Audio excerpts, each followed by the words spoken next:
Well, hello, welcome back to Toy Thursday with Johnny Tiger. The date is November 10th, 2022. Yes, you are looking at one of my very personal treasures.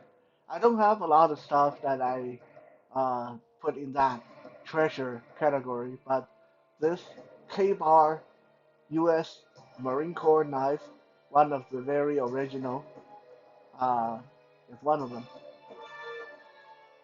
I've owned this knife for over 20 years.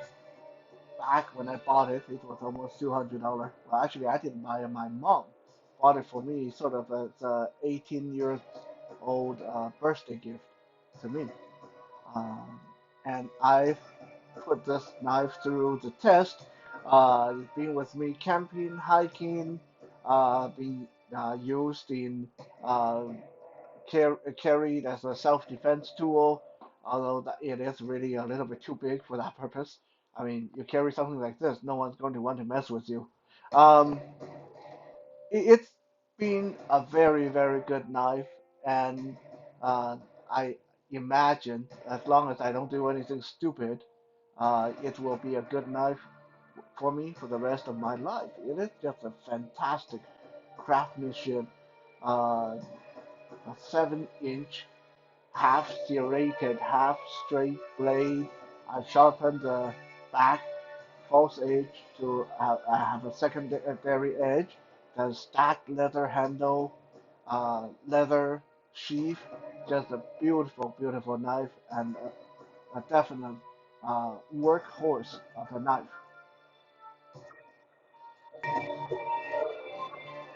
So now this is a little bit unusual. Usually we have an action figure starting Toy Thursday. Why am I starting it with one of my biggest, most badass knives in my collection? Well, because in some ways these knives that I collect, they are, well, I guess some people will say they're my toys, but I would definitely never, never call them toys. I think calling your guns or knives or sword toys is very disrespectful and kind of looking for disaster somewhere down the road. Because if one day you do start to treat them like toys, that's when accidents going to happen and you start cutting yourself or hurting other people.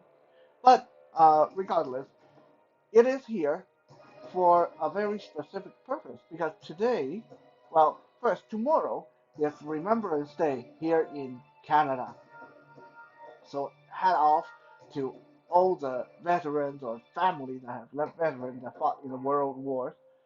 Uh, and also, it is Veterans Day in the United States. So definitely a big salute, respect to the veterans in the U.S. as well. But even more so, more important than that, even why we have the USMC knife on display here is because today is also the United States Marine Corps Day.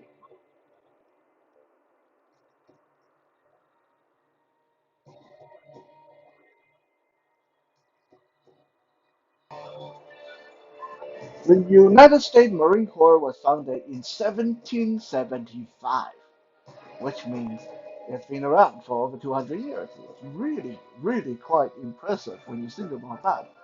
Um, so today is when we celebrate people who be in the Marine Corps, and since I personally have never been, although my father actually almost ended up in the Marine. Uh, but he got himself transferred because he didn't want to go and fight in Vietnam. So he got himself transferred. So it's not something that we are really proud of, but hey, sometimes people think more about survival than doing the country glory or stuff like that. Not to mention, there's really no glory in either someone Taiwanese go and fight in Vietnam. It got nothing to do with us whatsoever. Uh, just saying. Anyway, so that's as close to my family member ever came to be part of the Marine. I do have this beautiful Marine Corps knife, so I thought we can open the show with that.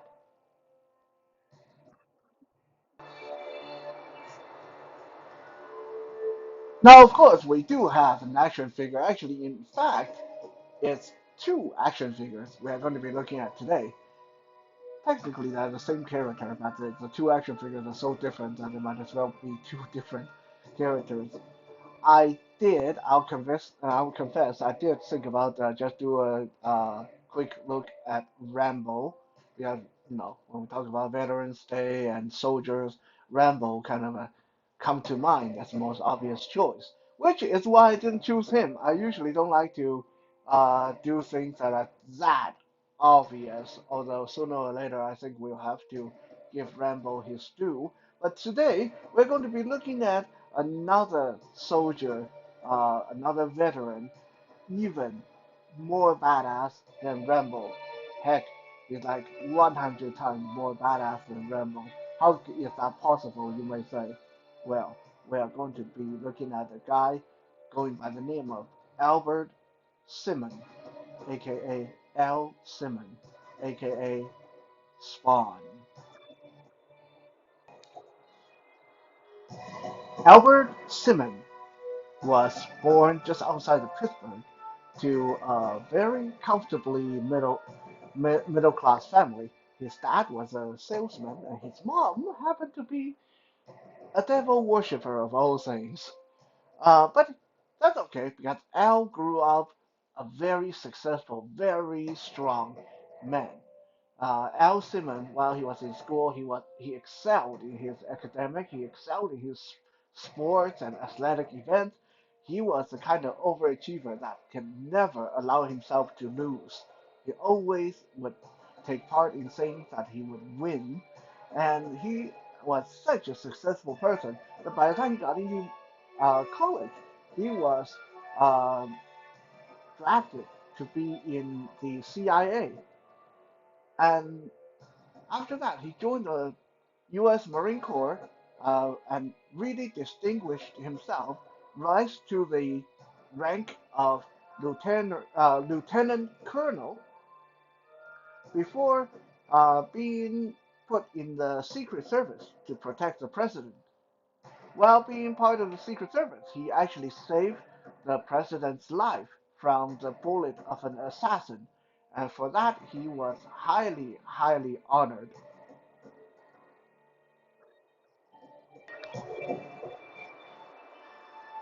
Soon after, he came to the notice of a man called Jason Wynn, who was the head of the United States Security Service, who basically was in charge of the NRS, the CIA, and FBI, and all that stuff.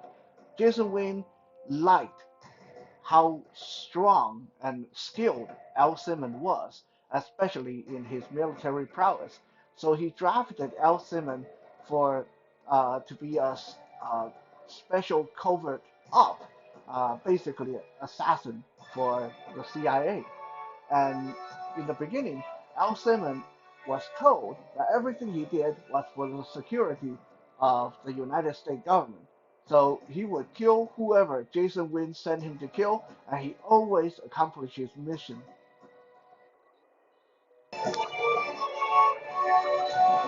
But very soon, Al Simmons started to realize that something was very, very wrong.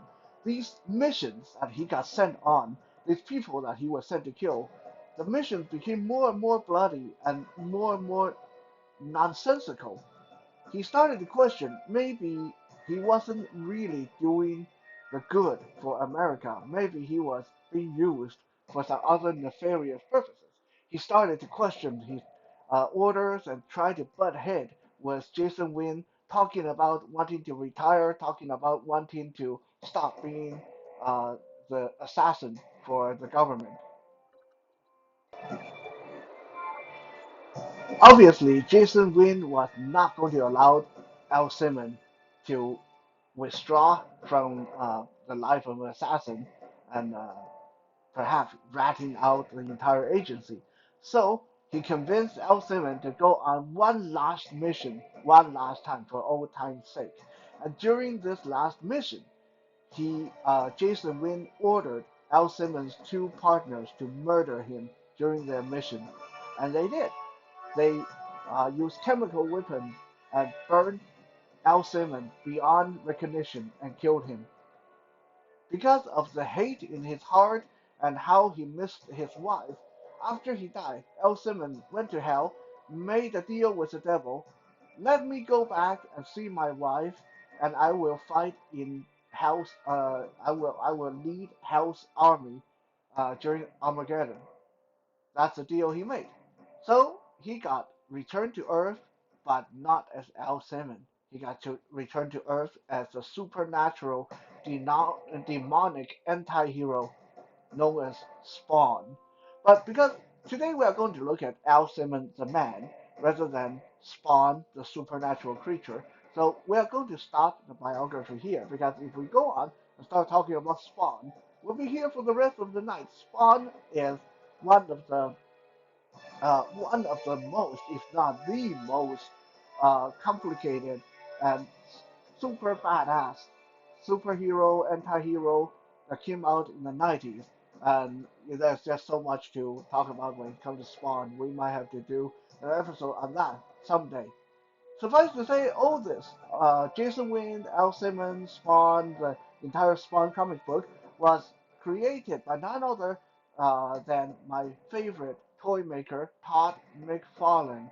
Todd McFarlane, after working for a few comic book companies, decided that if you want to do something right, you got to do it yourself. So he started his own toy company, he started his own comic books, and his Spawn comic actually sold even better than Marvel comic and DC comic in the 90s.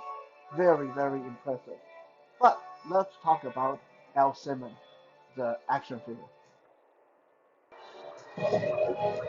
This action figure of Al Simmons came from the Spawn, the movie toy line. Basically, out of the Spawn toy line, there was one series where they did uh, figures based on Spawn the movie, which came out in 1997. So this figure was released somewhere around 1997. Very old figure. I will admit I did not acquire him back in 1997. I actually found him on an eBay sale around 2003 and got him. For something that's released in 1997, he is, I guess he's a very impressive looking figure. Um, Personally, I kind of dislike him because he is made really kind of scrawny and too small for, like Al Simmons. Even when he was just a human soldier, he's like 6'2" and 234 pounds. Like he's like a big, hulking, muscular dude. But that's not what we see here with this action figure.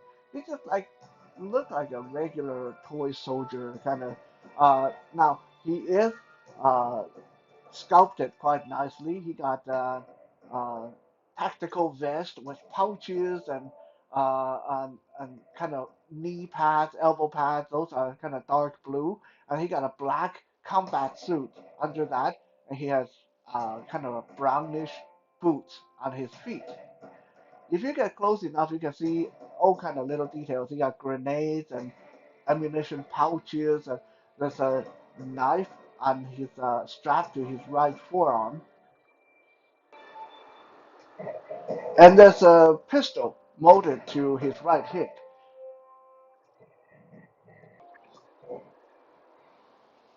Now, unfortunately, neither the knife or the pistol can be removed to be held in his hand.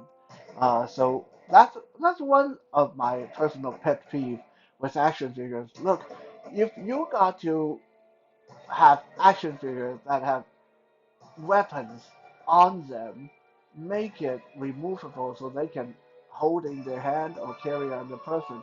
Don't sculpt it on part of the body. That's like really, really lame.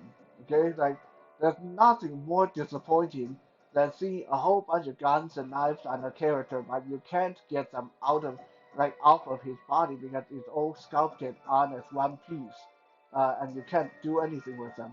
That to me, that's just bad workmanship. Although, I mean, since this was from 1997, I guess we can cut him some slack.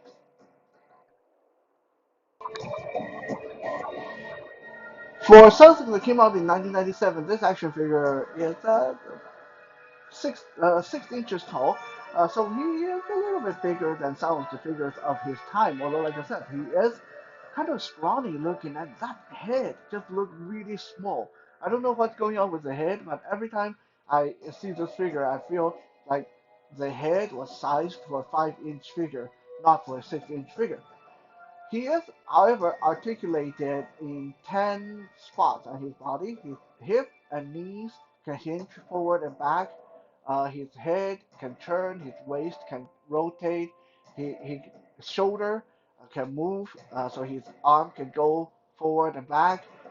His left elbow can hinge up and down. His right elbow can turn sideways, and his wrist also can turn, which yeah, sound like a lot of articulation, but uh, honestly, because none of the joint is a ball joint, none of the joint has any kind of a outward movement. So he posing is very limited. Like most action figures in the 90s, you can have him have his arms forward, arms down, arms up, head look to the left, head look to the right, and that's about it. I mean, without kind of a dynamic hip joint, you can't really do anything with his leg articulation other than making him tip over very easily if you try to use them.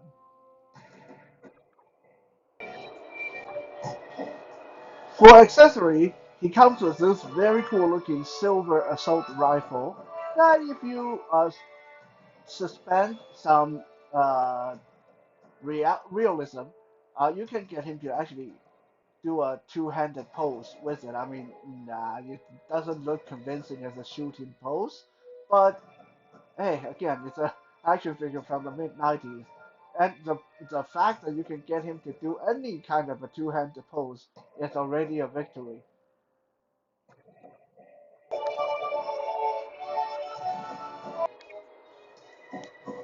He also comes with this ridiculous-looking, gigantic GI Joe style backpack that has all kinds of technological doodash on it, like I don't know, like it this thing looked like there's no way a person would be carrying this. I got like a missile launcher and some big bulky gun thing on the side. It's just like one of those really ridiculous things that I think didn't really do much for the action figure himself. However, you can actually take the backpack off of him, put it on the ground, and with a little bit of uh, transforming, it will turn into a nice little uh, portable missile launcher that is sort of more realistic when you set it up.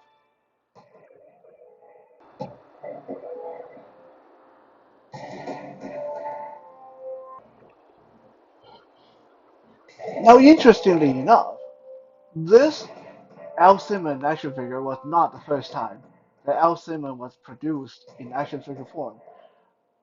1 year before Spawn the movie in 1996, Al Simmons was already produced as an action figure, but this time he was put in a slightly different universe. He was put in Todd McFarlane's very own Total Chaos toy line as one of the warriors fighting for Dominion in this gigantic imagined space battle between two factions.